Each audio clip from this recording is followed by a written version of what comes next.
de nombreuses années, KWS porte un réel intérêt quant à la recherche des variétés tolérantes à la jaunisse. En 2003, KWS avait déjà inscrit au Royaume-Uni une variété tolérante à ce virus, Gemina KWS. Mais le niveau de performance apporté par les néonicotinoïdes dans la lutte contre la jaunisse avait mis entre parenthèses les programmes de recherche de KWS. En 2016, KWS a relancé ses programmes de sélection sur la jaunisse.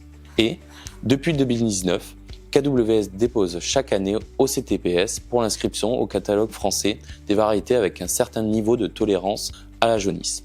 Cette recherche variétale s'effectue selon plusieurs axes.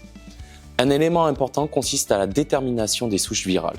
Le défi est de taille puisque la jaunisse est issue de 3 virus, BYV, BCHV et BMYV.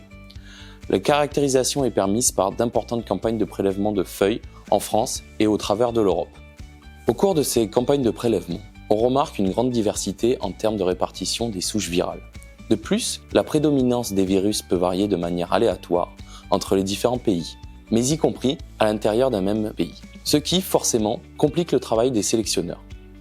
Le second axe, capital puisqu'il s'agit de tester ces nouveaux hybrides en laboratoire, en serre, puis en plein champ. Cette expérimentation a pour but d'étudier la réponse génétique apportée à chacun de ces virus.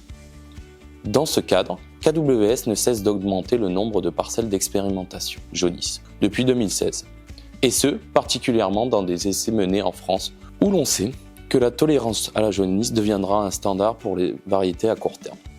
Ces expérimentations nous amènent à inoculer des hybrides avec les 3 principales souches virales, que sont BYV, BCHV et BMYV.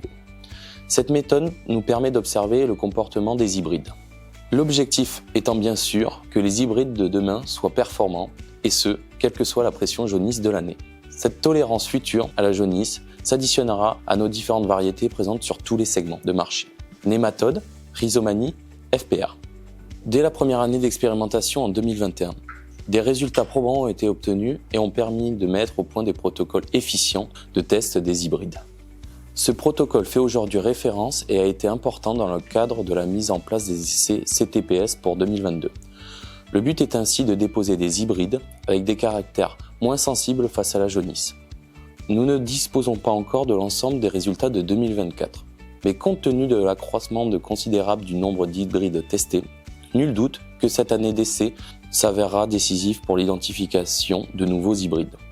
Dans un délai court, nous aurons mis en évidence des variétés productives capables de limiter les pertes de rendement pour chaque segment de marché, ce qui reste décisif pour garder la culture de betterave dans chaque région betteravière.